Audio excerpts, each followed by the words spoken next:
અરાલે ઉત્તર ગુજરાત અને અમદાવાદ માટે પણ મોટી આગાહી કરી છે।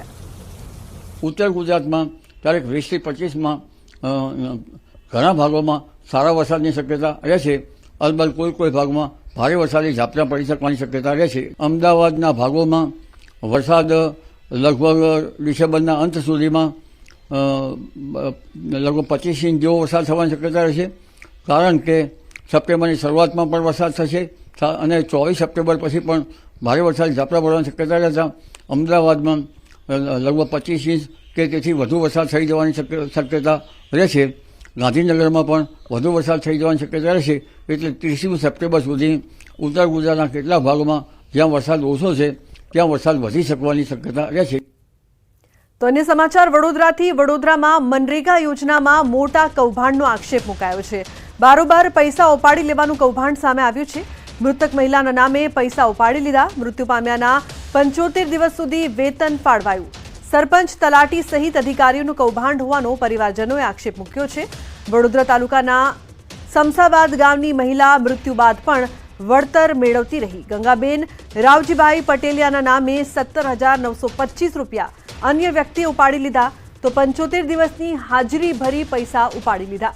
સરપંચ, તલાટી સહિત અધિકારીઓએ ભેગા મળીને કૌભાંડ આચર્યું હોવાનો પરિવારનો આક્ષેપ છે। ગામના અન્ય લોકો પાસે કામ કરાવ્યા બાદ જોબ કાર્ડ ન ફાળવાયું। હજારોનું કૌભાંડ લાખો રૂપિયાનો આંકડો વટાવે તેવી શક્યતા છે। તાલુકા વિકાસ અધિકારીએ વરણામા પોલીસ સ્ટેશને નોંધાવી છે ફરિયાદ। 2020 થી 2022 સુધીમાં મનરેગા યોજનામાં કામ કરેલું હતું। એનો જોબ કાર્ડ અને એટીએમ કાર્ડ તલાટી સરપંચે આપ્યો નહીં અને અમારા પૈસા ડાયરેક્ટ ખાતામાંથી ઉપાડી લીધા।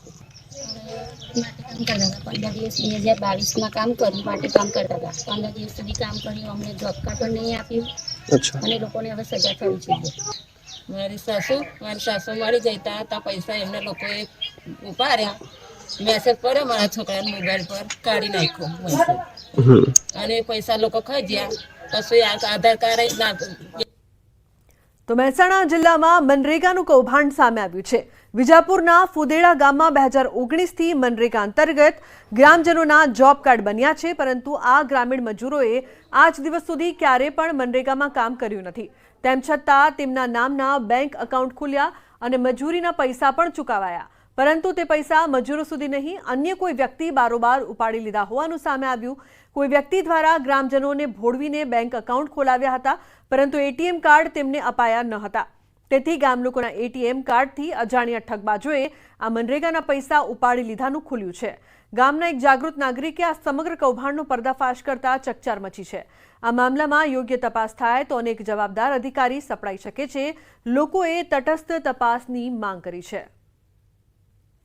જોબ કાર્ડ બની ગયા છે, અમારા ખાતા ખુલી ગયા છે, એટીએમ અમને આપ્યા નથી। અમારા પૈસા ખરા ને એ ખાતામાંથી બીજા લોકોએ ઉપાડી લીધા છે અને એમને કીધું હતું કે કામનું સારું કામ કરશું એમ કરીને ખાતા ખોલવા માટે લઈ ગયા, પણ અમને ખાતા ખોલીને એટીએમ આપ્યા જ નથી કે અત્યાર સુધી કોઈ પૈસો આવ્યો જ નથી। અમારા ખાતામાંથી 73 થી 75,000 રૂપિયા લોકોએ ઉપાડી લીધા છે। કોને બનાવીને કોણ લઈ ગયેલું એ તો કોઈ ખબર નહીં, પણ ઇનકા ગામનું કામ કરશું, ગામનો નાળિયો કરશું, ગામના રોડ કરશું, એ રીતે ખાતો ખોલાવા લઈ ગયા। ખાતો ખોલી અને પછી અમને મોકલી દીધા પાછા।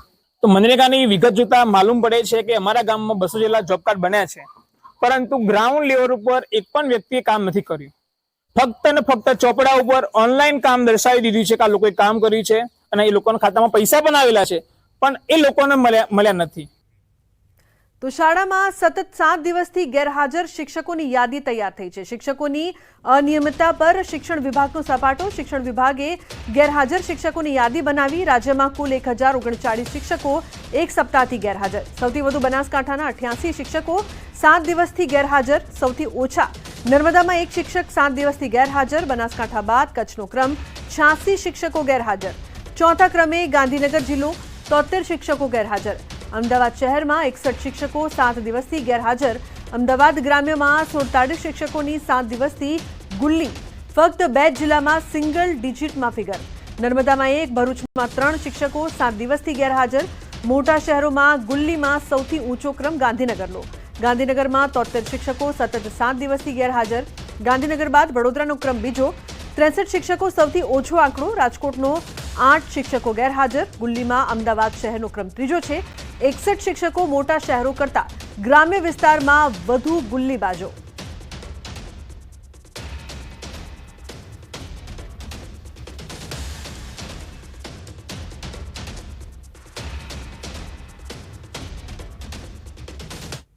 તો બનાસકાંઠાની ખાલી પડેલી વાવ બેઠક અંગે ગરમાવું. ખાલી પડેલી વાવ બેઠક પર હાલથી રાજકીય ગરમાવો જોવા મળી રહ્યો છે.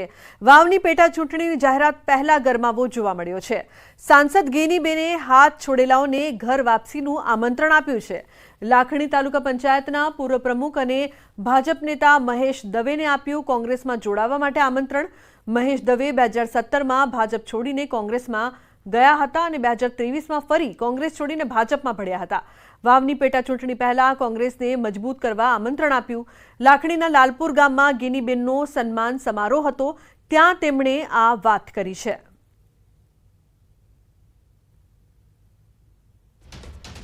કોંગ્રેસના આગેવાનો એમને આમંત્રણ આપીએ છીએ અને જે દિવસે હું મામેરાની માતર ખવડાવવા આવું એ દિવસે મહેશભાઈની ઘર વાપસી થાય એવી હું અપેક્ષા સાથે મહેશભાઈને ફરી આવકારું છું. તો એમની લાગણી પાછી ઘર વાપસી કરવા માટેની હોય તો અને બોલે શું કે રાતે ફૂલાપડા ઘરે આવે કે શું કે એની કહેવત છે ભાઈ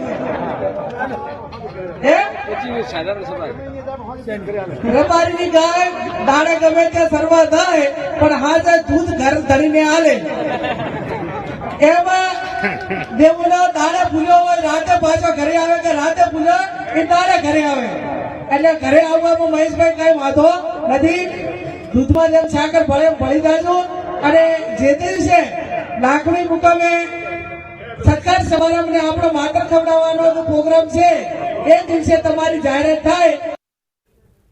તો ગેનીબેન ઠાકોરના કોંગ્રેસમાં ઘર વાપસીના આમંત્રણ પર મહેશ દવેની પ્રતિક્રિયા. પોતે ભાજપ સાથે જોડાયેલા હોવાની તેમણે સ્પષ્ટતા કરી. ગેનીબેનનું આમંત્રણ માથા પર રાખું છું પણ એ રાજકીય સ્ટેજ ન હતું. મહેશ દવે કહ્યું, ગૌમાતાની વાત હતી એટલે સ્ટેજ પર ગયો. હું ભાજપ સાથે જ છું અને અમારી સરકાર ગૌમાતા માટે છે. આદરણીય સાંસદ ગેનીબેને એ વખતે મને કોંગ્રેસમાં ઘર વાપસી કરવા માટેનું આમંત્રણ જાહેર મંચ ઉપરથી આપ્યું. મેં એમને કહ્યું કે આપનું આમંત્રણ માથા ઉપર છે. આ મારા મતે મેં એમને બીજી કોઈ ચર્ચા નથી કરી, પરંતુ મેં કહ્યું કે મારા મનથી કે આ જે મંચ છે એ રાજકીય મંચ નથી. આ સાધુ સંતો, મહંતો, ગૌભક્તો અને ગૌ માતા સંબંધી મંચ છે. એટલે એ વખતે મેં કોઈ પણ ચર્ચા કરવાનું ટાળેલ હતું. હું એવું સમજુ છું કે કેટલાક લોકો મને અનેક પ્રશ્નો પૂછ્યા અને અનેક પ્રકારે મીડિયા દ્વારા અને બીજા લોકો દ્વારા પૂછવામાં આવ્યું કે તમે શું કોંગ્રેસ જોઈન કરો છો, ભાજપમાંથી આ છો, નારાજ છો. ના ના ના ના, એટલા માટે જ્યારે ચૂંટણી પતી ગયા પછી અને જ્યારે રાજકીય સ્ટેજ બેનરનો કાર્યક્રમ ન હોય ત્યારે પોતે જવું જોઈએ એવા મતે હું ગયો છું. મને ક્યારેય કોઈ